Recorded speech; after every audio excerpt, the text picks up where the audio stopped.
இயேசு கிறிஸ்துவின் நாமத்தினாலே இந்த காலை வேளையில் உங்களை அன்போடு விட வாழ்த்துகிறேன். உங்களுக்கு கிருபையும் தேவ சமாதானமும் உண்டாவதாக. இந்த நாளிலும் கர்த்தருடைய ஆவியானவர் நமக்கு கொடுக்கிற வார்த்தை பரிசுத்த யோவான் எழுதின சுவிசேஷம் 2ஆம் அதிகாரம் 5ஆம் வசனத்திலே நாம் வாசிக்கின்ற போது, இயேசு உங்களுக்கு என்ன சொல்லுகிறாரோ அதன்படி செய்யுங்கள் என்ற வார்த்தையை நாம் வாசிக்கிறோம். இயேசு கிறிஸ்து கானாவூர் கல்யாண வீட்டிலே கலந்து கொண்டார். அங்கே திராட்சரசம் குறைவுபட்டது. எனவே இயேசுவின் தாயாகிய மரியாள் அங்கே இருந்தவர்களை பார்த்து, அவர் உங்களுக்கு என்ன சொல்லுகிறாரோ அதன்படி செய்யுங்கள் என்று சொன்னார்.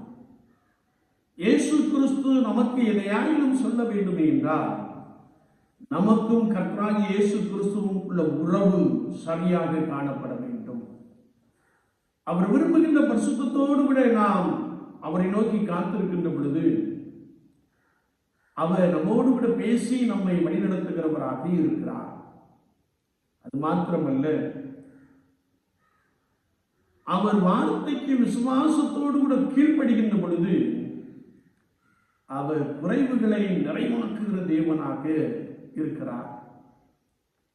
அங்கே 6 கற்சாடிகள் வறுமையாக காணப்பட்டது. அவைகளை தண்ணீரால் நிரப்புங்கள் என்று சொன்னார். அவர்கள் அப்படியே செய்தார்கள்.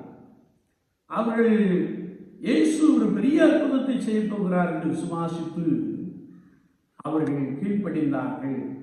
சாடிகள் நிறைய தண்ணீரை நிரப்பினார்கள். என்னை கேட்டுக்கொண்டிருக்கிற என் அன்பு சகோதரனே, சகோதரியே, கர்த்தரிடத்திலிருந்து அற்புதங்களை பெற்றுக்கொள்ள வேண்டும் என்றால் நீங்கள் விசுவாசத்தோடு கூட கீழ்ப்படிய வேண்டும். அவருடைய சத்தத்திற்கு கீழ்ப்படிய வேண்டும். அவருடைய வார்த்தைக்கு கீழ்ப்படிய வேண்டும்.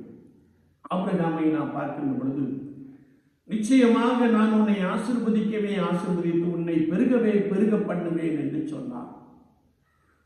கர்த்தருடைய வார்த்தை சொல்லுகிறது, உன் கற்ப பிறப்பானவனே உனக்கு சுதந்திரவாளியாய் இருப்பான் என்றும் சொன்னார். நம்புவதற்கு ஏதுமில்லாத சூழ்நிலையிலும் ஆபிரகாம் கர்த்தராகிய ஆண்டவர் கொடுத்த வாக்குத்தத்தத்தை நம்பிக்கையோடு விசுவாசித்தான் என்று வேதம் சொல்லுகிறது.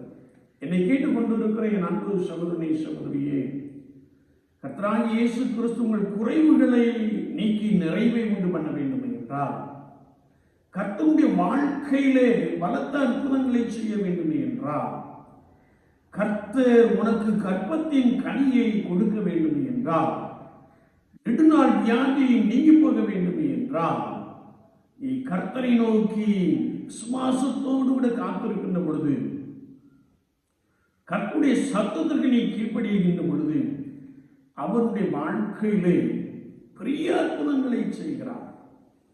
வேதம் தெளிவாய் கற்றுக் கொடுக்கிறது. இருதயம் அதிசயப்பட்டு பூரிக்கும்படியான அற்புதங்களை செய்ய அவர் போதுமானவராக இருக்கிறார். விசுவாச வாழ்க்கையிலே நமக்கும் கர்த்தராகிய இயேசு கிறிஸ்துவுக்கும் உள்ள உறவு சரியாக காணப்படுகிறதா? அவருடைய சத்தத்தை கேட்டு நான் அவருடைய சித்தத்தை உணர்ந்து கீழ்ப்படுகிற ஒரு நபராக காணப்படுகிறேன். சத்து நம்மை நாம் இந்த காலை வேளையிலே நிதானித்து ஆராய்ந்து பார்ப்போம். இயேசு உங்கள் வாழ்க்கையிலே பெரிய அற்புதங்களை செய்ய போகிறார்.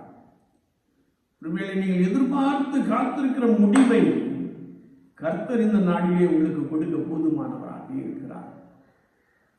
அவர் உங்களுக்கு என்ன சொல்லுகிறார் அதன்படி செய்யுங்கள்.